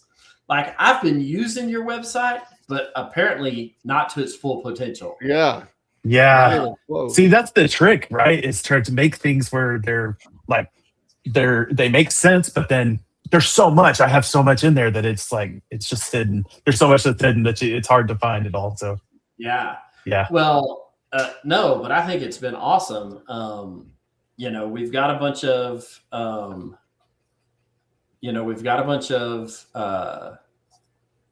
stuff that we have shared with our viewers, and I'm sure that they're going to come through and look at some of this stuff and be like, all right, let me go back and watch this again. And I guarantee you I'm going to be rewatching this, which is great because we just covered a ton of information that me and Tom didn't know about. And so we came in just prepared. Hey, look at this puzzle, because it'll point out things you do, and that would have been such a waste of time. Well, I thought a waste of time. Well, but the show notes have some good information. So people follow up on the show notes. It's a good place. For sure. So Charles, you know what we learned tonight? Next time we have Jason on the show, because there will be a next time. Shut him up early. No, we're not even going to make the show notes. We're just going to say we'll put in the show notes what Jason says. Right? Yeah. Well, and that's We're fun just gonna because charge me you and loose. him have been. We talked earlier this week back and forth about this, and I was like, no, I want to talk about all of the upgrades and how to use this, and there's a lot to it. And there's enough that we could probably go over some more of this, and we'd love to have you on for for another show to go over some other parts of this, of your website, and some any upgrades that you do in the meantime. But yeah, Sounds I good. mean it is such a powerful tool, and there's so much stuff in here that Yeah. it just it's a lot. And and me and Tom use this thing all the time, and it's for us it's a lot. So I know that this is the first place I go. Yeah, That's awesome. Thank you guys for your support. I genuinely appreciate it. And I love the show. I listen to you guys all the time. Try to follow as much as I can too. So appreciate it. Yeah, and we appreciate that as well. So there's a lot here. It is like eating, the whole ham. No, yeah. It's eating an elephant. It's like, so John and pizza. Just so much. just so much. All right, Tom. Final thoughts. Is John still on here, or is he in a coma from eating pizza already? He's got to get up early and I don't have to do that anymore. Yeah, I know, right? Lucky. So it just means I'm old. Yeah. Final thoughts on all of this? Well, I mean, it just goes to show, like what we were just saying, we came on here thinking we knew how to use this, and we just spent 2 hours learning stuff we didn't know, that you and I didn't know. So cool. Hey, he's still there. There he is. There he is. You should be in bed. Oh, he's probably waiting so that he can go in and do some of the audio stuff for us on the back end, because he's a champ and we love him, and all of the support he gives us. I'll tell you this.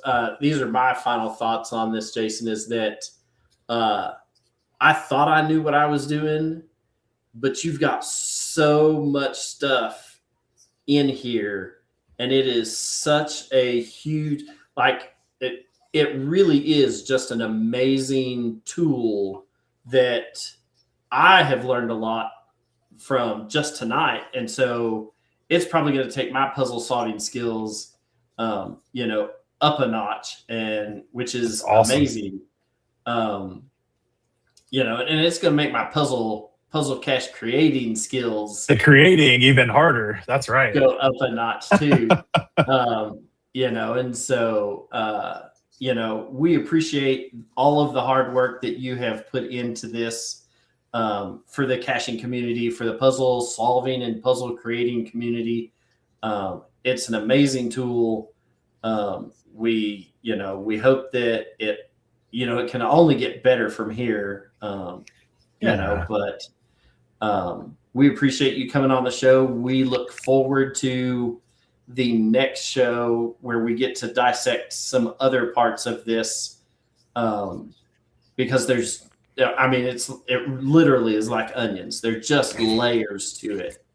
So much. And there's just so much. But we appreciate you coming on and spending the last 2 hours of your evening with us on the show. This is by far our longest show, but probably by far the most quantity of information in a show. So thank you guys.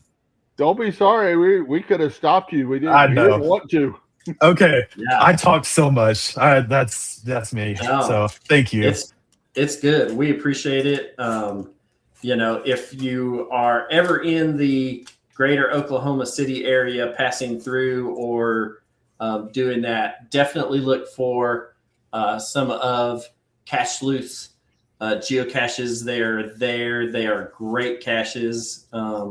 If you've got time, go through and play the games, because those are always great.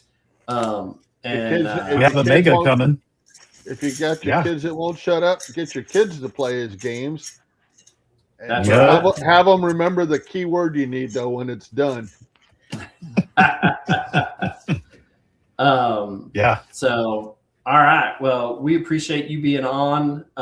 Give us your final thoughts for the evening. Yeah. Well, but honestly, final thoughts. I know it's a lot of talking here, but again, I've built all this with, it's something that I would have wanted as a geocacher. I use it as a geocacher. So, I figured other people would want it to work this way. So if you guys have things that aren't, ideas or things that you want to add or things that aren't working right, let me know. That's literally what I'm trying to do, is to make this the best that it can be out there. So that's it. Thank you. Hey, and we thank you. Thanks for coming on the show. Thanks for, a great tool. Thanks for continuing to put into it and build it and make it into what it is. And, thanks for giving us the back door to beta test some of the stuff that you've had.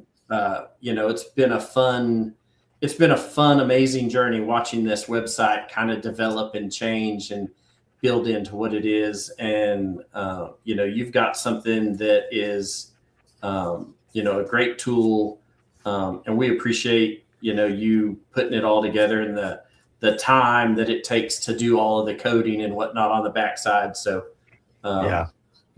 we appreciate it. The caching community appreciates it, and whatnot. So, we'll hash out something for the next show and whatnot down the road. But we appreciate you coming on the show and being a part of it tonight.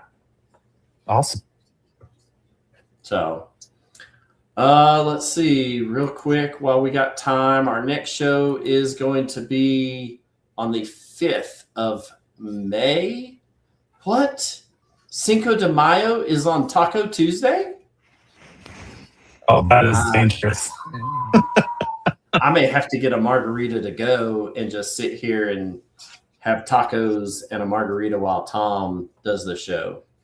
I'll be out throwing a mayonnaise jar in the river. So, Isn't all right. that what that's about? Cinco de mayonnaise? That's right. Cinco de Mayo. All right. We'll be on next month. We don't know what we'll talk about, but we'll have something in the works. Stay tuned. We'll put an announcement out soon. Like maybe Texas Challenge puzzles? Yeah. Oh, that's right. We did talk about that, huh? We'll see you guys here soon. Jason, thanks for being here, and we look forward to the next show with you and the improvements along the way. So awesome. All right.